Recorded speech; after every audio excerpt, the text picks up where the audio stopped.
Hi everyone, welcome to our module on spinal cord syndromes. So there are 7 spinal cord syndromes that you should know as a medical student, and we'll talk about each of these in this module today. First one is polio and a very related condition called Wernicke-Hoffmann disease, multiple sclerosis, ALS, there's anterior spinal artery occlusion, tabes dorsalis is a manifestation of syphilis, and then we'll talk about syringomyelia and subacute combined degeneration. So we'll start by talking about polio. Polio is caused by a virus, a single-stranded RNA virus, and you almost never see it anymore in the United States because it's prevented by vaccination. So polio has a very interesting history. Prior to the 1900s, polio was endemic in the United States, and almost every newborn baby was exposed. However, at that time, they had antibodies from their mother, so they had a very mild illness. In the early 1900s, as sanitation improved, there started to be less and less polio around, so babies didn't get exposed when they had those maternal antibodies. Thus, they grew up without exposure to polio, and then they got exposed when they were teenagers or young adults, and they would get very sick from the condition. Some of you may know that Franklin Roosevelt, who was president of the United States in the 1940s, had polio and was confined to a wheelchair by it. So polio results in destruction of the anterior horn cells of the gray matter, which I'm highlighting with my pen right now. And those are the lower motor neurons. So when you get destruction, you get lower motor neuron paralysis, which is a flaccid paralysis. The classic presentation that you should know for your boards is going to be an unvaccinated child, maybe a child from another country where vaccination isn't as common as in the United States. The baby will initially get a febrile illness, but then about 4 to 5 days later will start to develop neurosymptoms. There'll be weakness that's worse in the legs more than the arms, and it will be a flaccid weakness in the lower extremities, and that is what polio will look like. Wernicke-Hoffmann disease is very similar to polio, only it's not caused by a virus. It's a genetic condition that results in muscle atrophy. So in Wernicke-Hoffmann, babies have hypotonia and weakness, and one of the classic findings is to see tongue fasciculations on physical exam. It's sometimes called the floppy baby syndrome. The lesions in the spinal cord are identical to polio. It's also loss of the anterior motor horn, and these babies usually die within a few months. Multiple sclerosis is a condition I discuss in a separate module, but what you need to know regarding the spinal cord is that it is a white matter disease. It's a demyelinating condition. So what you'll see on spinal cord cross-sections will be random asymmetric lesions, maybe one here, maybe some in the back here in the posterior column.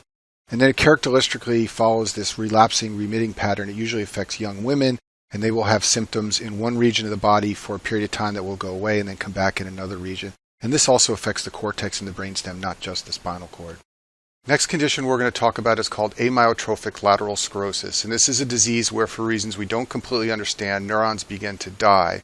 It's a combined upper motor, lower motor neuron disease. So let's look at this spinal cord cross-section on the right. In ALS, patients will lose their anterior horn cells, and this is what gives them the lower motor neuron symptoms. They also lose their cortical spinal tracts traveling here in the lateral white matter, and that gives them the upper motor neuron symptoms. Importantly, there are no sensory symptoms. So these patients will have upper motor neuron symptoms like spasticity and exaggerated reflexes, and they'll also have lower symptoms like wasting and fasciculations. Cranial nerves can be involved, and especially with regards to dysphagia, so patients with ALS will have progressive difficulty swallowing their food, and eventually many of them go on to need a feeding tube because they can't swallow. It's most common in 40 to 60-year-olds, and it's usually fatal in 3 to 5 years, and one of the common ways people die is aspiration pneumonia. So because they can no longer swallow from muscle weakness, they can't clear secretions in the back of their throat, and they end up aspirating those contents and getting pneumonia. There is one approved therapy for ALS. It's called riluzole, and it decreases glutamate release from neurons. This has been shown to increase ventilator-free survival by just a few months, so it's really not a very effective treatment for ALS, but it is the one drug that is FDA approved. You should know for your boards that there are some familial cases of ALS, and in some of these families, they have identified a zinc-copper superoxide dismutase deficiency. This is an enzyme that's a free radical scavenger, so when you're deficient in this enzyme, you get increased free radical damage to neurons, and that may be one of the mechanisms by which the neurons die in ALS. In the United States, ALS is usually called Lou Gehrig's disease, and this is a picture of Lou Gehrig. He was a baseball player in the 1930s. And it's hard for us to appreciate this in the modern era, but in the 1930s, baseball was followed by virtually everyone in the United States, or even people that didn't follow baseball knew a lot about it because it was so popular. And Lou Gehrig was an all-star. He held the Grand Slam record, and everybody considered him an excellent hitter. So when he developed ALS, his batting average started to decline because he just couldn't hit the ball, and then finally he was diagnosed with the condition, and then he died from it 2 years later. So if you meet people who grew up in the 1930s, they will always remember that ALS is the disease that took Lou Gehrig out of baseball. So the classic presentation that you should know for your boards is going to be about a 50-year-old patient because that's the median age. It'll be a slowly progressive course over a few months. They'll have arm weakness, they may have dysphagia to solids and liquids. Some of their muscles will be flaccid and some will be spastic because remember there's upper and lower motor neuron disease. And then importantly, there'll be no sensory symptoms. Next, let's talk about an anterior spinal artery occlusion. This is a form of stroke that involves the spinal cord. If you look at this drawing at the bottom right side of the screen, the anterior spinal artery sits here. So if there is occlusion of this vessel, this will cause ischemia of the spinal cord in all the anterior portions that I'm marking with my pen. What will be spared are the posterior columns back here because they have an alternative blood supply from the posterior spinal artery. This means that vibration and proprioception will remain intact, but all other sensations can be affected by an ASA occlusion. This presents with an acute onset. It's a form of stroke involving the spinal cord, and initially patients develop what's known as spinal shock. When the occlusion first occurs, there will be flaccid bilateral paralysis from loss of lower motor neurons at the spinal cord at the level of the lesion and all levels below the lesion. This is because of the sudden and abrupt decline in blood flow from the anterior spinal artery. Weeks later, however, other vessels will restore blood flow below the level of the lesion. What this will leave behind is a lower motor neuron defect only at the level of the lesion. Below the level of the lesion, there will be an upper motor neuron defect because of damage to the cortical spinal tract. So at those levels that are below the lesion, you will have hyperreflexia and spasticity. So ultimately, what you get if you have a spinal cord like this and the level of the lesion here is you have a lower motor neuron set of findings here. Everything below it will have upper motor neuron findings. This is what you'll see in someone who had an ASA occlusion and after several weeks have gone by so that the initial spinal shock has resolved. Next condition we're going to discuss is tabes dorsalis. So this is a manifestation of tertiary syphilis. So remember that syphilis has 3 phases to the infection. In the primary phase, you get a painless chancre. A few weeks later, you get the secondary phase, which is a rash, and then that resolves, and then several years later, you get tertiary manifestations of the disease, and one of the tertiary manifestations is tabes dorsalis. And in this problem, you get demyelination of the posterior columns. And remember, these columns are what carry the proprioception and vibration information up to your brain. You also lose the dorsal roots, which are coming in here and bringing sensory information into this level of the spinal cord. So what's going to happen is, number one, these patients are going to lose their ability to detect proprioception, and they're going to lose their balance and become ataxic. Also, because there's no sensory information coming in through those dorsal roots, they're going to lose their reflexes. The way you have a reflex is that sensory information comes into the spinal cord, synapses with the anterior horn, and goes back out. The reflexes will be lost in tabes dorsalis because of loss of this dorsal root of the spinal cord. So the classic presentation is going to be a patient who has other STDs. Maybe it'll even be an HIV patient. The patient will complain of difficulty walking. Maybe they'll have falls or an abnormal gait. They'll have completely normal strength in the arm and legs because motor function is not affected. They will have a positive Romberg test. Remember, the Romberg test tests the function of the posterior columns, and these patients have no proprioception. They'll often have a wide base gait. They can get fleeting and recurrent shooting pains. This is just another part of the condition that goes along with it. They won't have their ankle or knee reflexes because remember, like I said, you lose those dorsal roots of the spinal column. And then finally, they almost always have Argyll-Robertson pupils. These are pupils that are associated with neurosyphilis. They're pupils that are very small, and they don't react when you shine light in them, but they will react if you have the patient follow your finger in to test accommodation. Syringomyelia is a condition where a fluid-filled space develops in the spinal canal and damages the spinothalamic nerves that are crossing the center. Let's take a look down here at this picture of the spinal cord on the right. So this is the spinal canal right in the center that contains cerebrospinal fluid.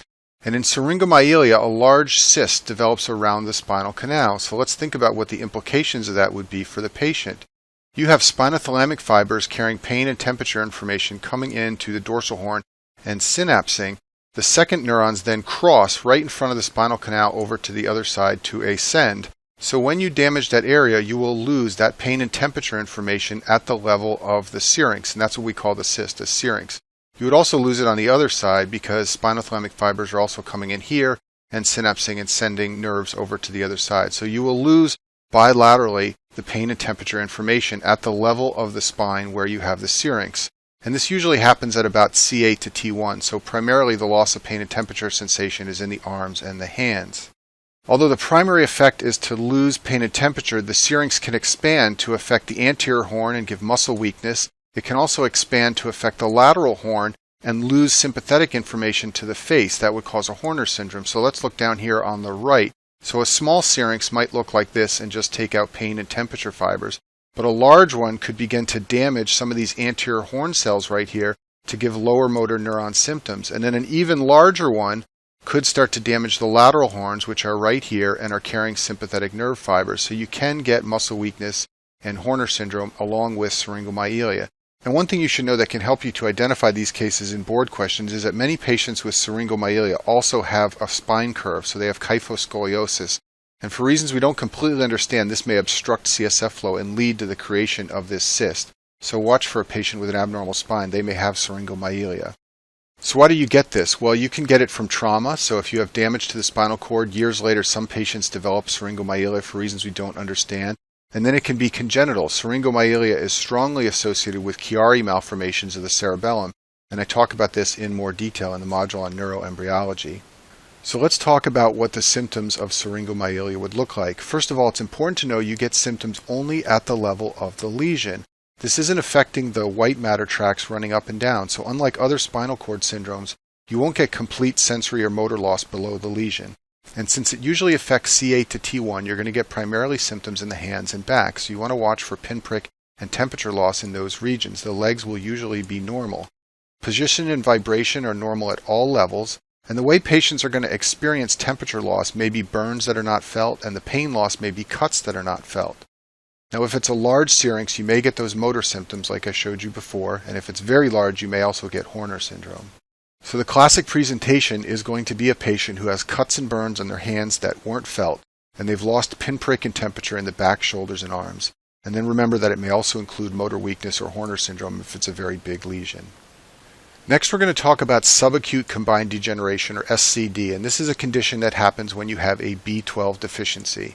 And in subacute combined degeneration, you lose the posterior columns, which are back here, so these symptoms are going to be very similar to tabes dorsalis. But what's different from syphilis is that you also lose the lateral motor tracts here, so you get upper motor neuron symptoms. It's a slowly progressive condition. Patients present with weakness from the motor neuron loss and ataxia from loss of proprioception. And you may associate B12 deficiency with macrocytosis of red blood cells, but you should know that you can get this in absence of macrocytosis. So just because the red blood cells are normal doesn't mean the patient does not have subacute combined degeneration. The classic presentation is going to be a patient who has problems walking from the ataxia due to loss of proprioception. There'll be a positive Romberg. There'll be spastic paresis in the legs. The lower extremities will be hyperreflexic. And then you also have a positive Babinski. And all of these are signs of upper motor neuron damage. I often think of this as tabes dorsalis plus upper motor neuron damage because that's what it looks like. Next, let's talk about the Brown-Séquard syndrome, and the boards love to ask you about Brown-Séquard syndrome because it basically tests your knowledge of spinal neuroanatomy. In Brown-Séquard syndrome, you have a hemisection or damage to half of the spinal column, so you lose half of the spinal cord like what I'm drawing down here right now. This is classically caused by trauma, like a knife wound or a gunshot, but it can be caused by tumor. And what you lose is pain and temperature on the contralateral side to the lesion, and motor position and vibration on the ipsilateral side. So let's talk about that in a little more detail. You have spinothalamic fibers bringing in pain and temperature information here. The second neuron synapses and crosses over to the damaged side, so none of that information can get picked up and ascend in the spinal column. So you're going to completely lose pain and temperature on the opposite side of the body. On the affected side, proprioception and vibration cannot ascend in the posterior column because it's been damaged, so you lose position and vibration over here. In addition, the cortical spinal tracts are lost right here, so you lose motor function below the lesion. Let's talk about this in a little more detail because this can be confusing.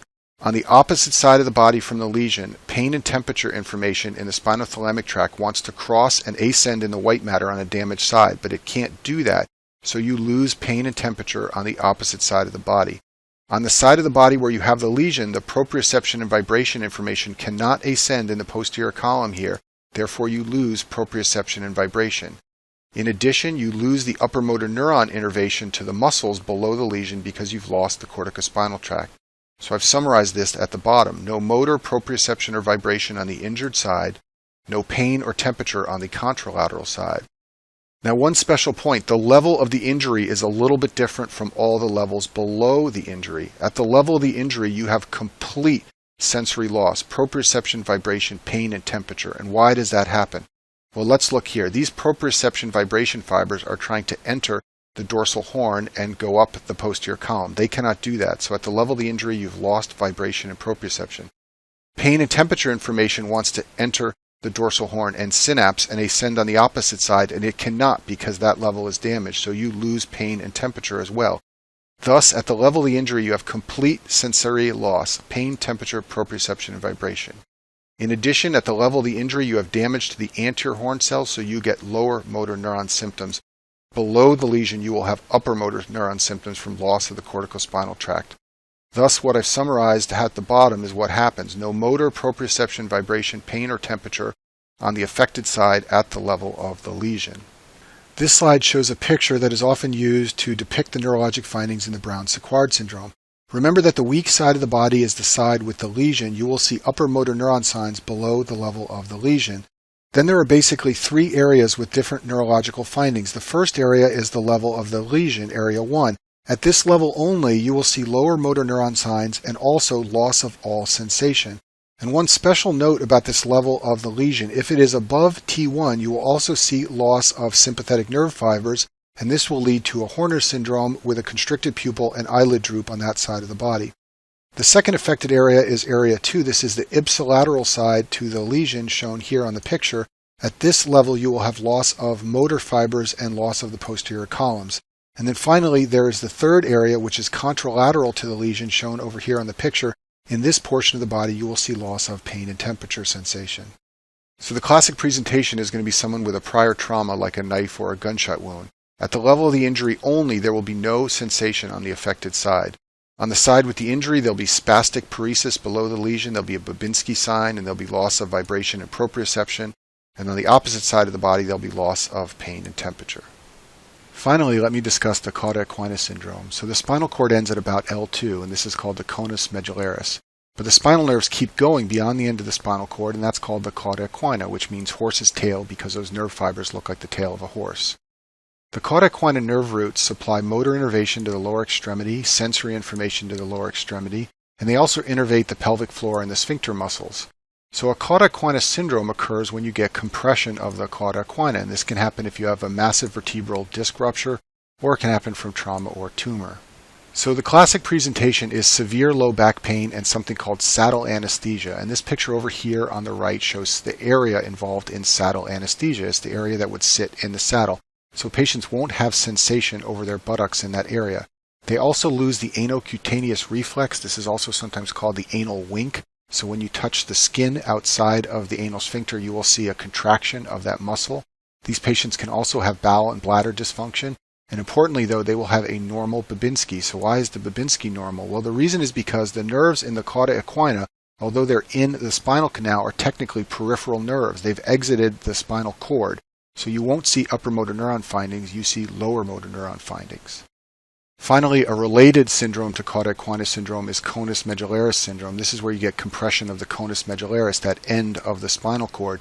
The signs and symptoms are very similar to K.A.N syndrome, but a couple of symptoms that are more common in conus medullaris than K.A.N are perianal anesthesia. So in conus medullaris, you may have loss of sensation only around the anus, but not the entire saddle area. And then also impotence is more common in patients with conus medullaris as opposed to K.A.N. And that concludes our module on spinal cord syndromes.